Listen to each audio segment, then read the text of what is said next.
A lot of marketers want to use AI to find efficiencies, but I think that is the wrong perspective and not the best use for AI. In my experience, the best use for AI is to find deficiencies and then to go plug those holes.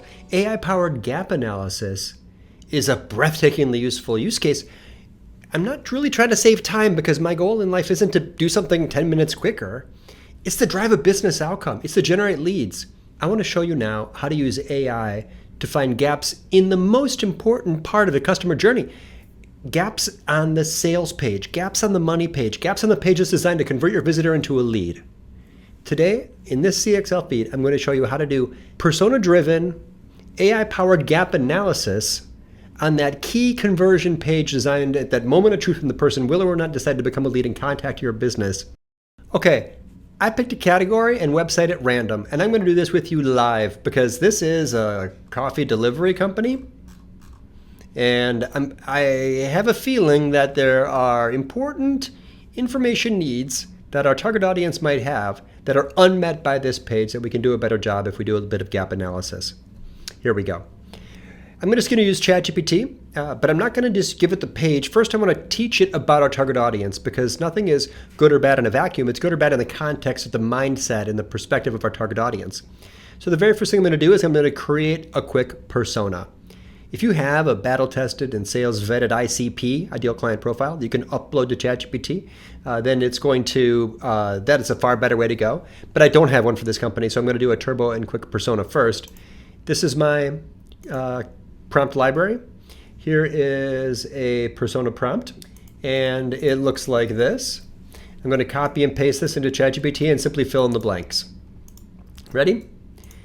Who buys office coffee? I'm going to make an assumption here. Let's call it the office manager.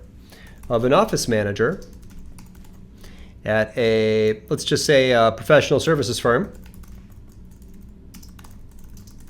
in Chicago. I'm going to say a mid-sized. Who is responsible for ordering supplies, including coffee? This person is looking for help, is looking for a new office coffee delivery company, and is concerned with taste, consistency, and team morale. Good enough. Now, I want 4 things from the AI: their hopes and dreams, their fears and concerns, their emotional triggers, and their decision criteria for contacting a potential partner, a potential vendor, provider. Ready? Okay. Now, just for this exercise, I don't need to make this super accurate. Normally, I would take this and I'd work hard on it after I get this response. Again, I'm not trying to be a little bit more efficient. I'm trying to drive a business outcome. So the first thing I'm going to do is to improve this.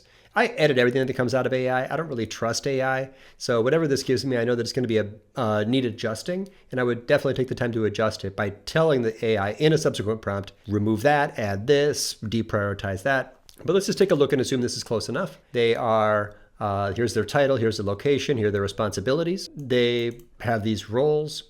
They want to provide people with great coffee that energizes them and creates a positive culture. They want consistency. They want an easy process. They want to get good feedback from their team. They don't want taste complaints.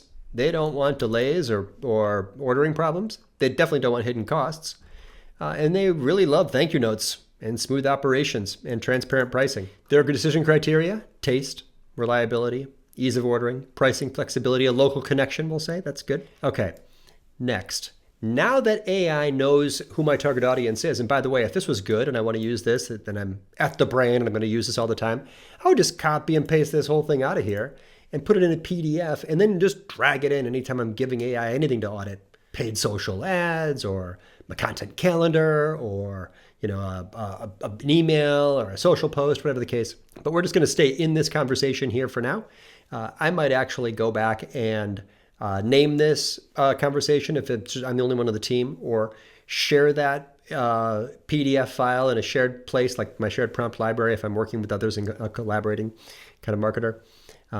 But for now, my next step is then I'll give it the page with a prompt that defines success and best practices, and then have it audit the page to see what, if anything, is missing, right? So remember, here's the page. Next, I'm going to go export this or download this as a full page screenshot. There's lots of ways to give AI a page. I could just copy and paste the link, but I want AI to look at the page and see it. So I'm going to use a full page screenshot, for which I'm using a Chrome extension called Go Full Page.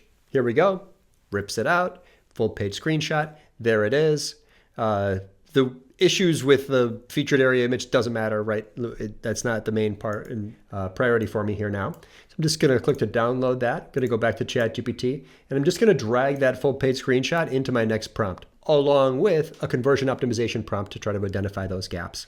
Back to my shared prompt library. Now I'm going into my conversion optimization prompt. Zoom in a bit. Here we go. Here's how the prompt reads.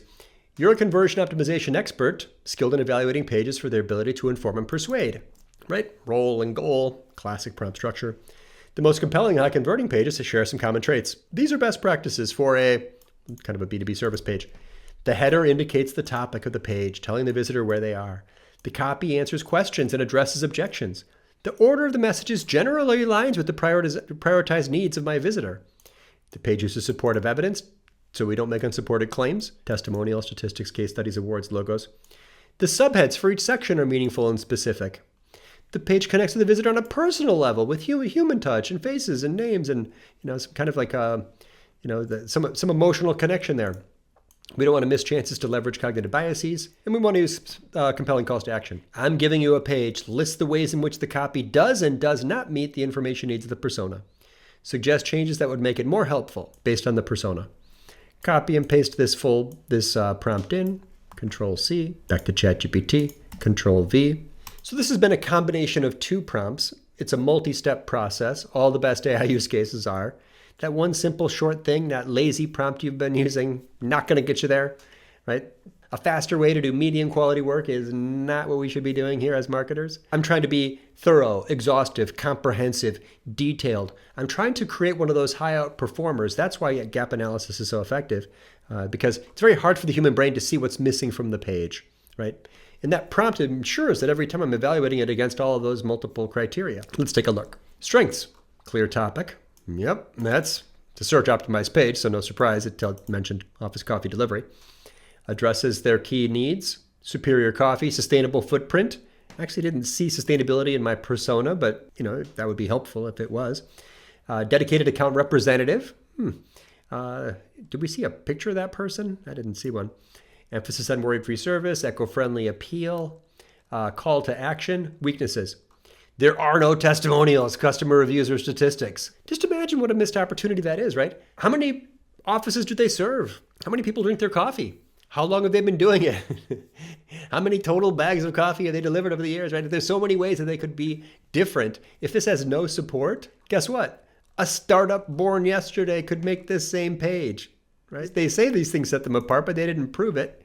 That's a huge gap. Subheads are vague. Yeah, what sets us apart? That doesn't actually say anything, right? Why not just say what sets you apart instead of say what sets us apart? Okay, so lack of specificity. And we all know by now, CXL community should all know, right? Specificity correlates with conversion. Missing human elements? Yeah. What about that account rep, right? Who's that? Put a face and a name and some people up there. That doesn't identify my specific challenges. No using cognitive bias, such as join the hundreds of Chicago businesses, right? That's social proof for the conformity bias. Recommendations, add testimonials. Nice example. Make the subheads more specific. Absolutely, right? Good for humans and search. Reliable coffee and maintenance. What if that was a concern that'd be addressed instead of just saying more generically, worry-free. Visuals of people in offices. Yeah, maybe the service area. This is Chicago. I didn't see anything Chicago here at all. I don't feel a connection to this mostly. Start your free trial today and see why 100 plus Chicago businesses trust us. That's better. I'm sorry, ChatGPT is writing a better page. It's more conversion optimized. It's checking more of the boxes, certainly. Highlight local benefits. Again, I don't feel any pride or affinity on that page. Strengthen the CTA. Experience premium coffee delivery with no obligations. Hey, that's addressing an objection. Is there a long-term commitment? If so, I might be hesitant. Tell me there's not. I'm more likely, right? It's a smaller psychological lift. Add quantifiable metrics. Just like we said, right? Address common persona objections. By implementing these changes, the page can better connect with office managers in Chicago, addressing their concerns directly, compelling them to take action. I am 100% confident that that tiny exercise, right? 2 prompts, just a few minutes of work, right? It actually is efficient, but my goal wasn't efficiency. It was to find gaps, right? AI-powered persona-driven gap analysis on a key page to maximize conversion rates. That analysis took minutes, and the impact might be significant forever after. That's why this method and many of the things that we've taught in my course here at CXL and other courses are the kinds of things that really, put you in a different mindset with how to use AI, and to focus on the key moment in that experience, and to use AI to give us a broader perspective, and to help us prioritize exactly which actions are most likely to drive impact. Hope this was useful to you. It was fun for me to teach. I enjoyed this. Don't just try to be faster, try to be better. Don't try to find deficiencies, try to find deficiencies. And go plug those holes, because that is what's going to help you generate more demand, make you comfortable with AI. Oh, that's nice. And confident and well-positioned in your career for the future of marketing, which is going to be, kind of centered around a lot of these tools. Thanks for watching.